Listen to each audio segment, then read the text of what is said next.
Have you heard that you need extra magnesium, potassium, or vitamin C for healthy bones? In this section of my interview with bone expert Jeri Nieves, Associate Professor at Columbia University and Helen Hayes Hospital, I ask her about this question. I hear people talking about all the time is they are hooked on the idea of calcium and magnesium. And that was something when people ask me, they'll say, well, I have to take a calcium supplement that has magnesium in it to use the calcium. And that was not something I'm used to seeing. Can you help straighten out the stories on that? Yeah, there's not really there's no data truly to say that if you have magnesium in your calcium supplement, you will do better. Most people maybe could take a little more magnesium in their diet.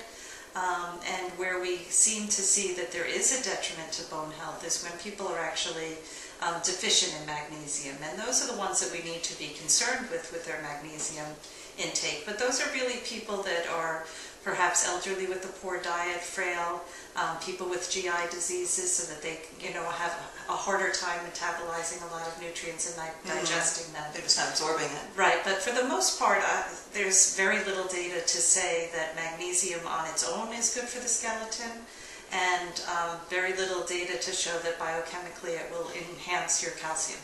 So a person who is doing a good job with the diet, with green leafy vegetables and things like that to get magnesium, if they need more calcium because they're not getting it in their diet, just a calcium supplement without... Either a calcium supplement or try and get it from your food first. If you take something like a milk beverage, you're getting not only the calcium but the magnesium and the vitamin D.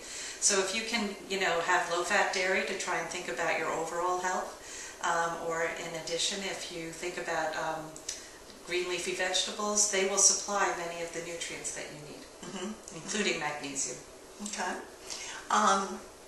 Now another thing I've been hearing people talk about, when I'm at the gym or whatever, and you listen to all the, buzz of what people are talking about, is getting interested in things like, does potassium promote bone health? Does vitamin C? Yeah, there are studies that have looked at these nutrients.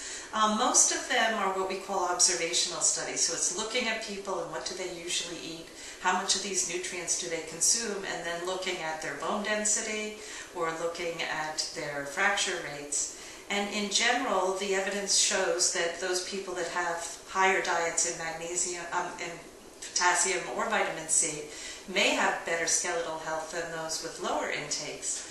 But the whole idea is that these are strong components in fruits and vegetables, and it's hard to tease out and say whether it's the specific compound. And in fact, one study that actually looked at potassium given by itself did not show any benefit to the skeleton. And so we really believe that it is more the foods. It's eating those fruits and vegetables and trying to get enough of your potassium, vitamin C, magnesium, and even some of the calcium from these foods.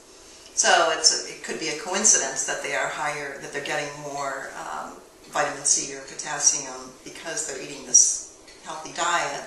Well, in fact, that's how they're measuring it. They're asking people, what do you eat? And if someone eats a lot of fruits and vegetables and dairy, then they're going to have higher intakes of some of these nutrients. And if they do, then who's to say that it's that specific nutrient? And in fact, the field that I'm in, nutritional epidemiology, we try and look at nutrition and its role in disease. And what we found is that we're trying to back away from saying, oh, fruits and vegetables are good, let's look at vitamin A or let's look at vitamin C, and instead say, let's look at the diet as a whole and what's good in the diet. And it makes it easier because most of the supplementation trials don't seem to show the same benefit as what we originally found with looking at. The question of how the protein in our diet affects bone health is a controversial one. You may have heard that too much protein puts our bone health at risk, or that you need to boost protein to maintain healthy bones. Check the next section of my interview with Dr. Nieves for her insights on this.